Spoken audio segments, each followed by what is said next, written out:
Hello and welcome. Today, we're diving into a fundamental concept in geometry, the side-angle-side similarity theorem. We'll explore how this rule helps us understand and compare triangles. First, let's quickly review what it means for two triangles to be similar. Similar triangles have the exact same shape, but they can be different sizes. This means that all their corresponding angles are equal and their corresponding sides are proportional. Think of it like a photograph and its enlargement, same image, different scale. So, how can we prove two triangles are similar without measuring every single angle inside? That's where shortcuts, or criteria, come in. The one we're focusing on is SAS, which stands for side, angle, side.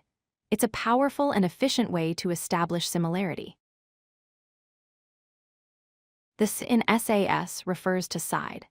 The theorem starts with the condition that two pairs of corresponding sides must be proportional. This means that the ratio of the length of a side from the first triangle to its corresponding side in the second triangle is the same for two different pairs of sides.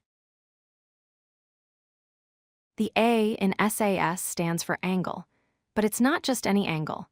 It must be the included angle, which is the angle formed between the two sides we just mentioned. The equality of this specific angle in both triangles is a critical requirement for the theorem to work. Now, let's combine these ideas.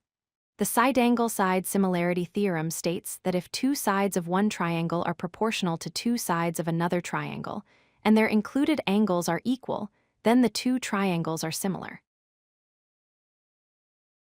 Let's walk through an example. We have two triangles. First, we check the ratios of the lengths of the corresponding sides. The ratio of side DE to side AB is 2, and the ratio of side DF to side AC is also 2. So, the sides are proportional. Next, we check the included angles. Angle D and angle A both are 50 degrees, so they are equal. Since both conditions are met, we can conclude that the triangles are similar. It's just as important to know when the theorem doesn't apply. In the first case, we have proportional sides, but the equal angle is not the included angle. Therefore, we cannot use this theorem. In the second case, the included angles are equal, but the ratios of the side lengths are not the same. 2 is not equal to 2.4. Again, the theorem fails. So, why is this important?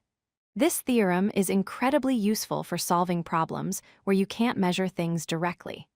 It's applied in fields like architecture to create scale models, in cartography to draw accurate maps, and even in art and design to maintain proportions while scaling images.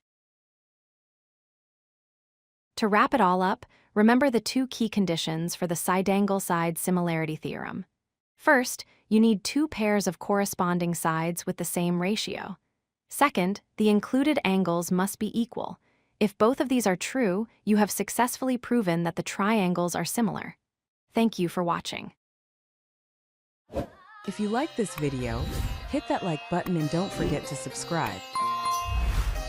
Visit codelucky.com for more such useful content.